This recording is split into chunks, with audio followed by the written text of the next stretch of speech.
اور میری یہ بات کرنے جا رہا ہوں لاؤڈ سپیکر، مسجد پہ اوپر جو لگے ہوتے ہیں لاؤڈ سپیکر، ان کی آواز اور ان کی آواز سے اڑوس پڑوس کے مریضوں پہ جو فرق پڑتا ہے اس کا میں خود وکٹم ہوں، مجھ پہ گزری ہے۔ میری والدہ کینسر کی مریضہ تھیں، چھاتی کا سرطان تھا۔ راولپنڈی میں ایک گھر میں ہم لوگ رہتے تھے، ساتھ ہی ساتھ ہی مسجد تھی۔ تو اس کی جو آواز بہت زیادہ والیوم کے جو ہے نا وہ چندے کا صبح جو ہے نا وہ ہو رہا ہے، اعلان ہو رہے ہیں، کوئی کہیں پہ کسی کی جو ہے نا کوئی چیز گم ہو رہی ہے، وہ ہو رہی ہے۔ پھر اس طریقے سے جمعے کا خطبہ ہو رہا ہے تو آگے سے 10-20 بندے بیٹھے ہوئے ہیں، تو وہ پوری فل جو ہے نا اس کی آواز کے ساتھ جو ہے نا وہ اس کی کھولا ہوا ہے اسپیکر کو۔ اور بہت زیادہ تو میری والدہ کے جو آخری دن تھے وہ تکلیف کے، آپ کو پتہ ہے کہ جو چھاتی کا یہ سرطان ہوتا ہے، یہ جو کینسر ہوتا ہے، اس کے مریض کو بہت زیادہ درد ہوتا ہے، اور چند لمحے اگر وہ کہیں آرام کرنا بھی چاہتا ہے اس کو آرام آتا ہے، تو پھر اگر اس طرح کی آواز جو ہے نا ساتھ ہو تو پھر اس کا تکلیف میں گزرتے ہیں۔ تو میں نے جو قرآن مجید میں 3 جگہوں پہ اللہ تعالیٰ کا جو ہے نا جو یہ پیغام ہے وہ ایک پیغام کو ایک جیسا میں نے 3 جگہوں پہ پایا۔ سورہ توبہ کی آیت نمبر 33، سورہ الفتح کی آیت نمبر 28، سورہ صف کی آیت نمبر 9 میں اللہ تعالیٰ فرماتے ہیں کہ هو الذی، اللہ وہ ہے، هو الذی ارسل رسولہ، جس نے اپنے رسول کو بھیجا، حضور پاک صلی اللہ علیہ وسلم کو بھیجا، آخری ختم نبوت کے طور پر بھیجا۔ هو الذی ارسل رسولہ بالہدی ودین الحق لیظہرہ علی الدین کلہ، کہ جس نے بھیجا اپنے رسول کو دین ہدایت دے کر یعنی قرآن دے کر، اور دین حق دے کر یعنی اسلام دے کر، لیظہرہ تاکہ ظاہر کر دے، غالب کر دے، اس کے اوپر حاوی کر دے، علی الدین کلہ، تمام دینوں پر، یعنی دنیا کے تمام نظاموں کے اوپر اسلام کو حاوی کر دے۔ اللہ تعالیٰ کی ذات نے حضور پاک صلی اللہ علیہ وسلم کو سارے نبی اور رسولوں کو اسی میسج کے ساتھ بھیجا، اور حضور پاک صلی اللہ علیہ وسلم پر یہ آگے ختم کر دیا کہ اس طریقے سے آپ نے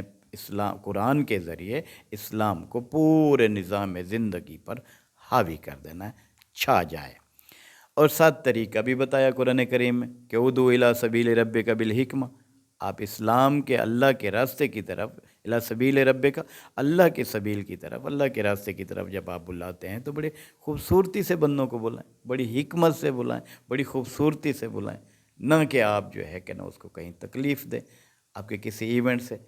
مولانا صاحب کے، مولوی صاحب کے، دائی کے، ان کا کام تکلیف دینا نہیں ہے۔ جب وہ اتنے بڑے سپیکر کھول کے اعلان کر رہے ہوں، جب یہاں پہ وہ بے ہنگم ٹریفک اس کی چل رہی ہو، اور وہ زیادہ اس کا شور آ رہا ہو، تو مسجد کی کمیٹی کو چاہیے، میں بڑی عاجزی سے مسلمان کے طور پر، میں گستاخ نہیں ہوں، میں ایک گنہگار ہوں، اللہ کا ڈرنے والا بندہ ہوں۔ 18-17 سال ہو گئے میری والدہ کو وفات پائے ہوئے، لیکن وہ تکلیف کے لمحات مجھے آج بھی میرے اندر سے نہیں نکل رہے ہیں۔ میں اس کا واسطہ دے کے جو ہے نا سب سے کہتا ہوں کہ یہ جو مسجد کی جو لاؤڈ سپیکروں کی اتنی جلدی، اس مسجد میں بھی، اس میں بھی، اس میں بھی، اس میں بھی اتنے زیادہ آوازیں آ رہی ہوتی ہیں کہ وہ ساتھ پڑے ہوئے مریض کو کیا تکلیف ہوتی ہے۔ میں اس سے گزرا ہوں میرے بھائیوں، اس بات کو جو ہے نا پھیلائیں محبت کے ساتھ، عاجزی کے ساتھ، کوئی اس میں گستاخی نہیں ہے، کوئی اسلام کے کوئی وہ ایسی چیز وہ نہیں کرنا چاہتا۔ سچا مذہب ہے، اللہ کا دین ہے، اور اللہ ہی نے، اللہ تعالیٰ کی ذات ہی نے اس میں جو ہے نا سمجھداری کا ہمیں سبق دیا ہے کہ پڑوس میں اگر کوئی مریض پڑا ہوا ہے اور سخت تکلیف میں ہے، اگر چند لمحے اس کے درد میں سے اس کو وہ سونا چاہتا ہے، آرام کرنا چاہتا ہے، اور اس میں آپ کے لاؤڈ سپیکر کی وجہ سے وہ سو نہیں پاتا ہے، تو یقین کریں کہ بہت، میں نے وہ کوارٹر، وہ میں نے گھر، میں نے وہ چھوڑا، مالک مکان سے کہا، تو مالک مکان بھی ڈرتے ہوئے مجھ سے آگے ہاتھ باندھ دیے انہوں نے کہ اس تکلیف کا، اس چیز کا ہم مسجد کے انتظامیہ سے یا ہم سپیکر کے استعمال پہ یا اس کی آواز کو کم کرنے پہ ہم نہیں بتا سکتے ہیں، کیونکہ یہ بات آ جاتی ہے دین میں مذہب کے حوالے سے، اور پھر لوگ جو ہے نا وہ کفر کے فتوے لگا کے اور کافر کہہ کے اور گستاخ کہہ کے اور پتہ نہیں کیا کیا اور فرقوں میں اور اس چیزوں میں ڈال کے، تو پھر لوگوں کو اس چیز سے گستاخ سمجھ لیتے ہیں۔ تو میرے دوستو، آج 18-20 سال وہ جو میری والدہ کی جو تکلیف تھی، وہ جو کینسر میں آخری راتیں اس کی اور دن جو اس لاؤڈ سپیکر کے اس شور کی وجہ سے تھوڑی تکلیف میں گزرے تھے، میں نے اتنے سال اس کو جو ہے نا خاموشی رکھی۔ تو آج ماہ رمضان ہے، دوسرا تیسرا روزہ ہے، 2024 ہے،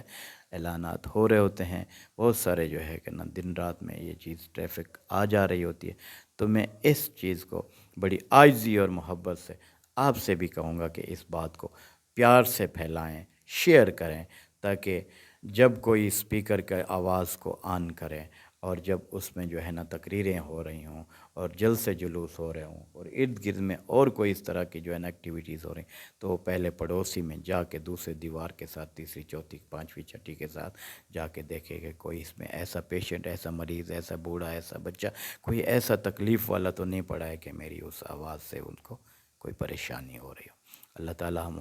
سب کے لیے آسانیاں پیدا کرنے والا، آسانیاں بانٹنے والا ہم سب کو بنائے اور آسانیاں اپنے جناب سے ہمیں نصیب فرمائے۔ آمین۔ جزاک